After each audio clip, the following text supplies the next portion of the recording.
Hi, it's June 1st. It's hard to believe we're getting close to being through the pandemic and now we're dealing with all the unrest in the country. It's a scary time. I'm going to be reading from chapter 4, and I wish I could say it was a soothing chapter, but it's not. It's a pivotal part of the piece of the book. From this a lot. I mean, this is a very important chapter. I am going to stop my cuckoo clock because it's going to make noise. So hang on one second. Otherwise, you'll hear the cuckoo. But sometimes when you do, I forget this. I forget to stop it. It's a pretty nice sound. So this is not a chapter for children, just because it's not.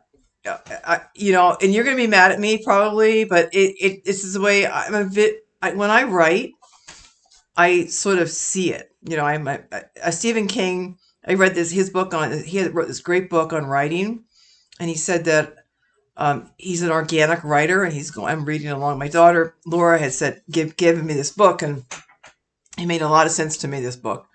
And when I read the book, I was, oh, that's how I write, because he described how the type of writing style that I have and what he has. So it's just the way it went down, this chapter. So it's a tough chapter. Bear with me. It's a good chapter. So as you recall, Helena has been stranded in this village on the steppes of Russia, what will become Russia. She's near an Aral Sea. If you looked it up, you'll see it was a great inland sea. But now it's not what it was. And she's a girl who's grown up in a household where her opinion was mattered. She was given education, which was pretty good for the 400s, because women weren't really valued that much beyond as basically broodmares. But she was treated with respect by her grandfather, so she was given a strong sense of self, who loved her. And they were en route to Persia, because he thought he was getting old. Something happened, and you'll hear more about it later. And so she's in this village, and she's married. She got married to the clansman who took her all her riches. Figured that was her dowry. Thought he did the right thing, although he never sent word home. Although she asked to do that. And meanwhile, she has this son. That's the only good thing that's come out of this. She loves this little boy, Mikhail. So in the middle of the night, a rider comes in and says he's warning them about Huns, but as it turns out, he's riding with Huns, and Helena had figured it out, and she went up against Kansbar's son Ivan, and he assaulted her, he really hit her, and this tall stranger who's with the Ostrogoth, he rescued her. So she was really thinking that when she first saw him, maybe he was from home. Maybe he had news maybe they knew. Maybe she was going to be rescued by this guy. But then all the Huns came, and it was very, very, very, very scary. And in the middle of all this is a typical Hun, a traditional Hun, who's always on his horse. You got all the, marks in his, scarred up, because that's what they did. And it was like, that was their culture. And so she has escaped from all the chaos, and she's taken her horse, her grandfather's Arabian stallion. I have an Arabian horse, so, trying to escape, and her mare, who's coming along with her, and she hasn't ridden for a long time because, she's been, treated like chattel. So she's free in a moment, in a manner of speaking, is trying to escape from all the chaos, all these Huns. It's a terrible situation. So chapter 4. In the cold morning air, Pasiel, the horse, carried Helena and Mikhail across the steppes. The chestnut mare, Sorel, galloped alongside, her tail raised high. The animal's thudding hooves reverberated within her heart as if whispering, "Run, Helena, run." She shivered. "Mama, we go fast," Mikhail shouted, exhilarated the thrill of the wild ride supplanting his memory of the raiders. "Oh, Mika, I love you," she said. With her left arm, she held him tightly. In a low voice, she urged Pasiel on and pressed his sides with her heels.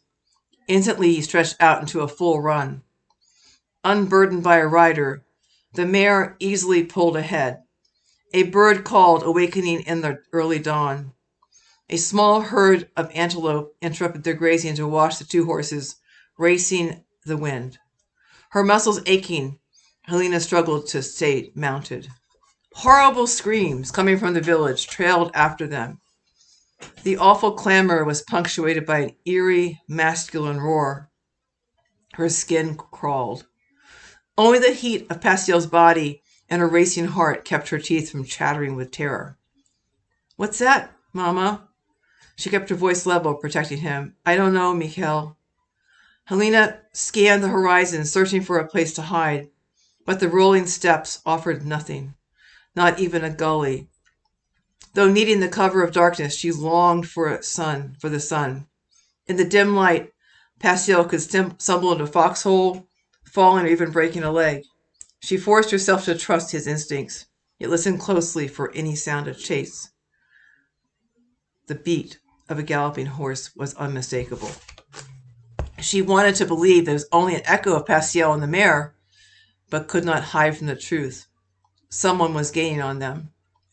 Keeping a firm hold on Pasiel's mane, Helena turned to see a small brown horse. Its rider was not tall, matching his mount's diminutive size. A Hun. Her stomach contracted with fear. She kicked Pasiel, pushing him beyond his limits. In his youth, few horses could best him at a race, but he was 18, past his prime, and no longer in peak condition. His neck lathered with sweat. Helena knew from the roughness in his breathing that he could not last. The pace would kill him. The hoofbeats were louder, closer.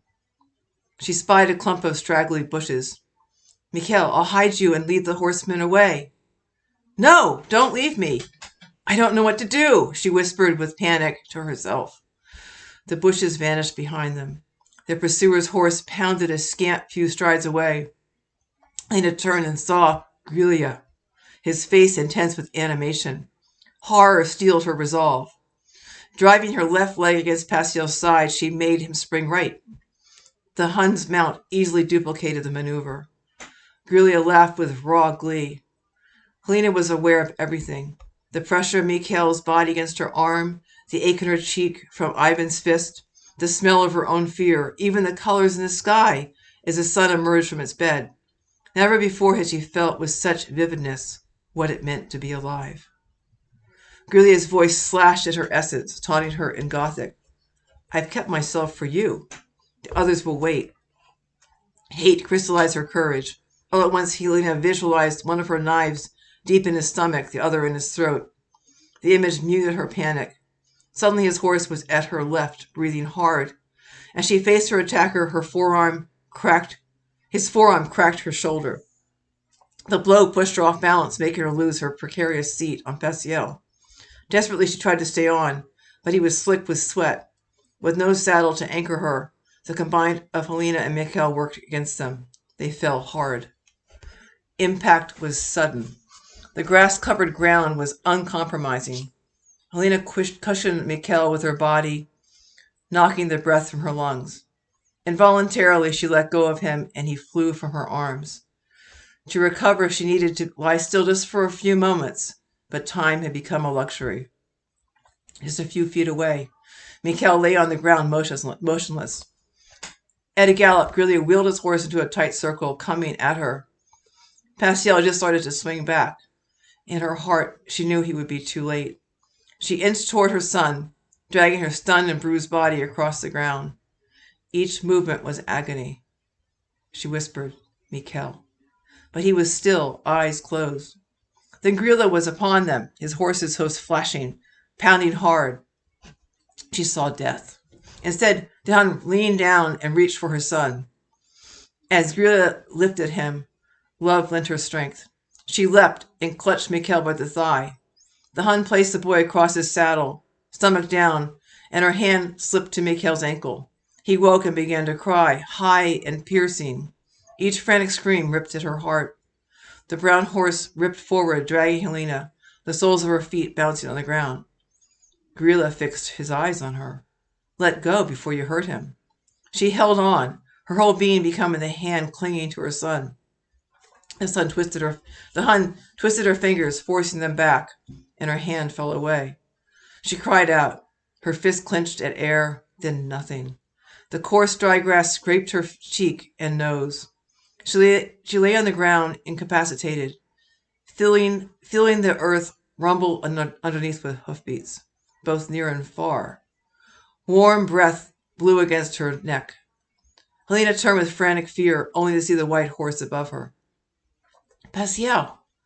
Using the animal's lowered neck, she pulled herself up. Her body was alive with pain, but she ignored it. Slippery with sweat, the horse steamed in the chill dawn air. 100 paces away, Mikhail screamed. With intense clarity, Helena saw him struggling helplessly in Grilia's arms. Panic nearly overwhelming her, Helena shouted, Mikhail! The Hun spun his horse to a halt, raising dust. The sun shone at the steps horizon like a fiery ball. She sobbed, Down, Pasiel!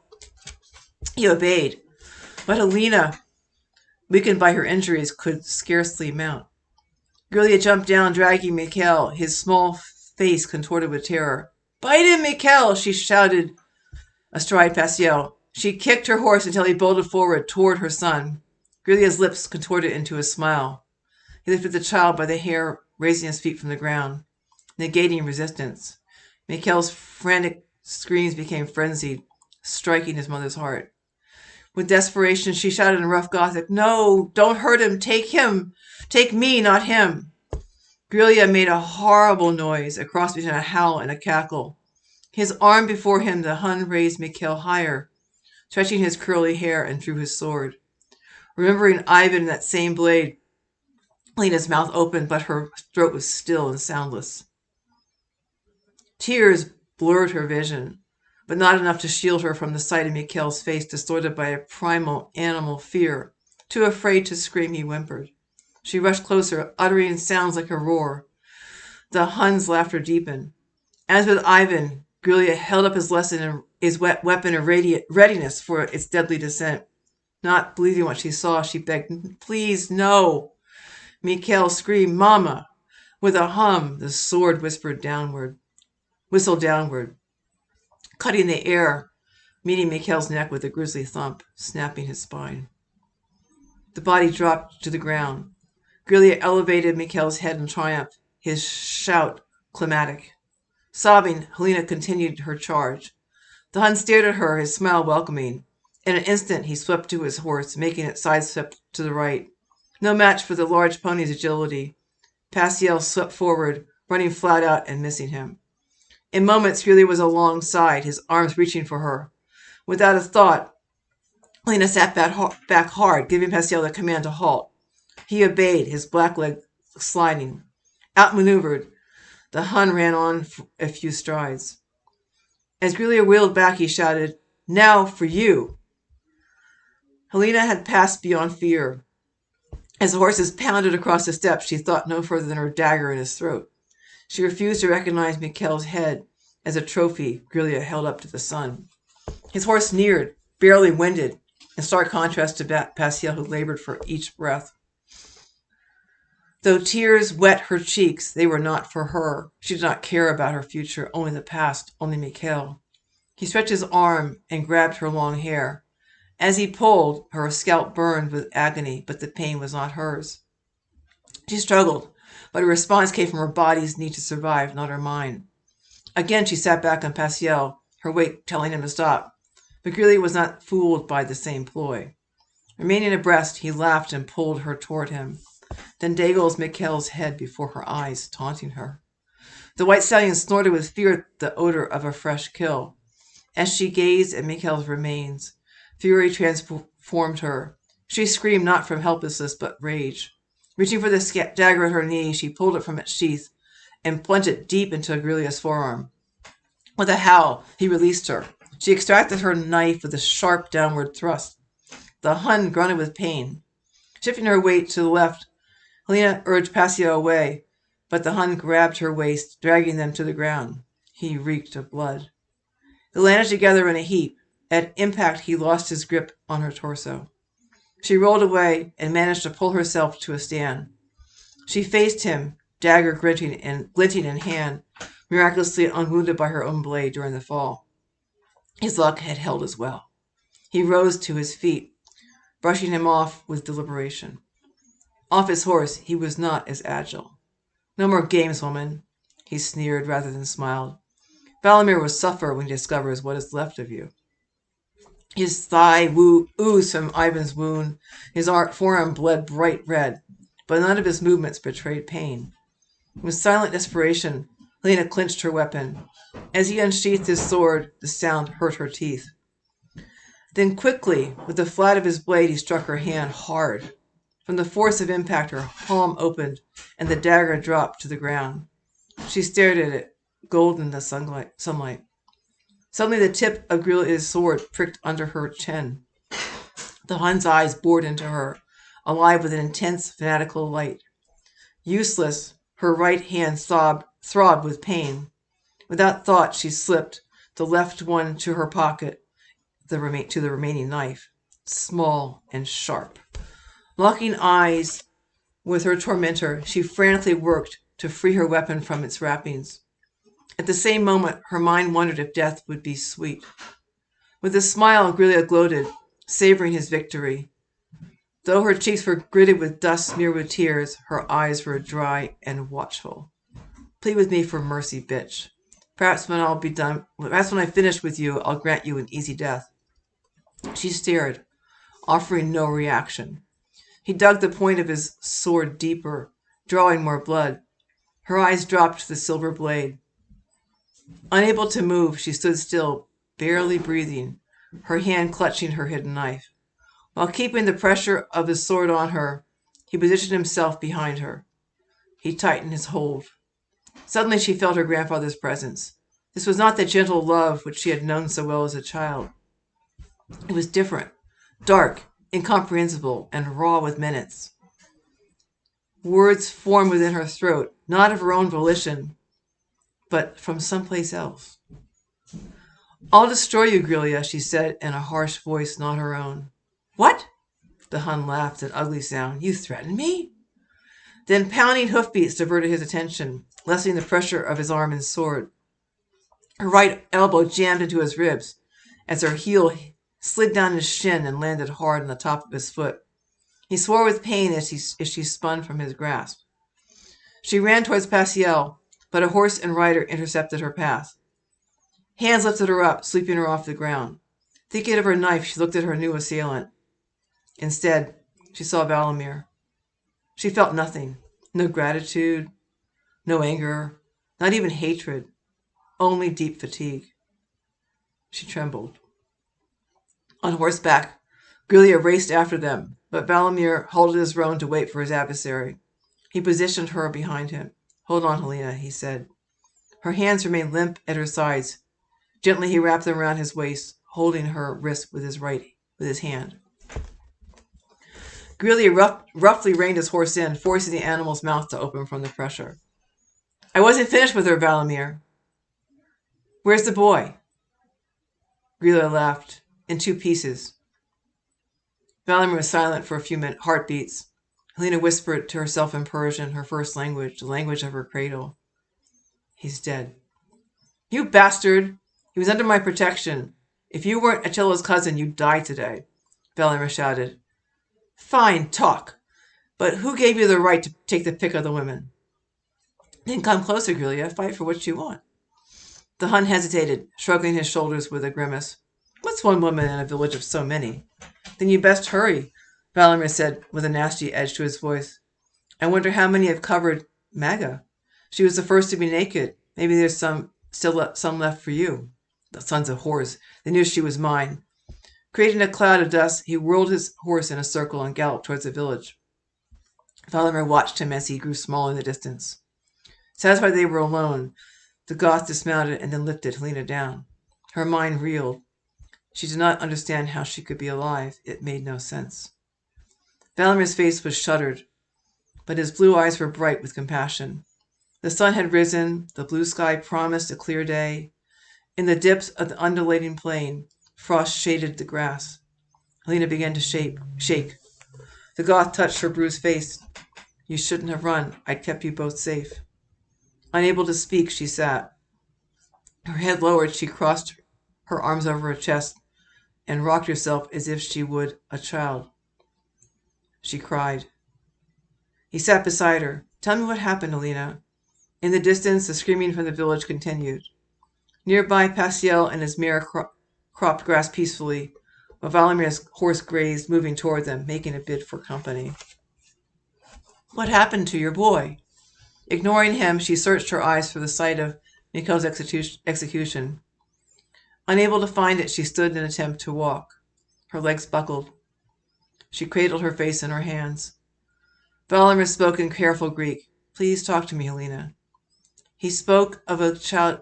The sound of a childhood language beat against her inner sanctuary, weakening its walls.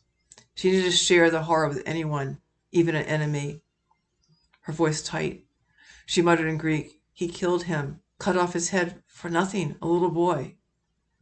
He put his arm around her. His touch was gentle, but she flinched. Are you hurt? She laughed harshly. The question was stupid. Of course I'm hurt. Your confederate murdered my son. Steeling herself for his answering blow, Lena tensed. He dropped his arm from her side. You said you were from Constantinople. She blinked with disbelief. In the village, thatched roofs flamed. Men on horses chased their victims like dogs. The women were dying. Lena was certain slowly and with shame. Constantinople? What's Constantinople to me now? My son's dead. Over there, your people make sport of killing. I have no time for this. Be done with me. Death would be sweet. Valamir's eyes never left her face.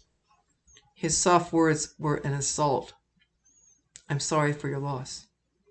Sympathy was the one weapon against which she had no defense. Looking away, she bit her lip. Her eyes brimmed with tears. I won't hurt you, Helena. I gave you my word. Will you accept it? No. He smiled ruefully. You're honest. I respect that. Helena dismissed him with a shrug. The anguish after her grandfather's death was nothing compared to the black emptiness that obliterated her soul. Are you from Constantinople? He asked again. Yes. It had become too much effort to resist his words. So you're far from home? Her voice was childish as she repeated, yes, far from home. Who was your guardian, Helena, when you lived at home? My grandfather. His name? Her response was again adult but belligerent. What do you care about his name? Please, Lena, tell me. I might have heard of him. I know people in Constantinople. Her eyes widened as a deep moan escaped from her lips. His name was Belusistram. They called him Belusistram from the Persian. Valimir exhaled deeply. His voice was solemn. Lena, I came for you in your grandfather's name. Your steward has offered a prince's ransom for information leading to your safe return. For 2 years I kept my eyes open. Wherever we roamed, though we don't travel near Constantinople soon, I'll find a way for you to go home. She whispered to herself, you were the messenger. Never, ever did I imagine that it would happen like this. You've cost me everything. You've cost me Mikkel. Lena, we've much to do. You can't let your son journey to his God without preparation. Help me find him, so we can cleanse him for his final passage. Her head jerked up, eyes blinking. Yes, you're right, she said with sudden agitation, renewing her strength. I must tend to my son. Valimir whistled to his horse, and the stallion trotted briskly to his master. Call your horses, Helena, or help me catch them. If not, you'll lose them forever. Pasiel, she called with a desperate edge to her voice. The white stallion lifted his head from the grass and nickered softly. Still exhausted, he walked to her, the mare following. Standing beside her, she buried her face in his mane. Valimir broke into her grief. Are they of Arab blood? Yes, she said, wishing he would stop his questions. Good. They'll keep the pace. He rummaged in his saddlebag. Help me halter them. We must keep them together. As Valamir pressed ropes to her right hand, the light weight made her cry out. The cords fell with a whisper. Taking her wrist, he held it gently, examining her hand from all sides. He lowered his face to better inspect it, and became vulnerable to Lena's remaining life. But she did not draw it. Her call for revenge was specific. Only Grelia's blood would satisfy her need. Move your fingers. His voice was distant. Her voice was distant, her eyes fixed on nothing. I cannot. It's broken. We must keep it still. In no time, he had immobilized it with a piece of soft leather, preventing any movement of her fingers or wrist. Turning from her, he halted the horses. Your horse has no bridle. Remarkable. Before long, both horses were tied together, anchored securely to the roan's bridle. Come. To the roan's saddle. Come, we must find your son. He placed her on his stallion, jumping lightly behind her. With his arm circling her waist, they began a methodical search through the long grass for Mikhail's remains. So that's chapter 4. So, that's a pivotal thing that happened in her life. That's really horrific. Chapter 5 will not be so hard, I promise you that. So see me again next week. The book is available on Amazon. You can get it on Amazon. I have a website, CatherineGNewcomer.net. And there also you can get signed copies on Amazon from me. I'm a bookseller on Amazon too. Let me see. I fixed it so I could receive checked out for notifications. So check the inbox, see if anybody says something. But we'll see.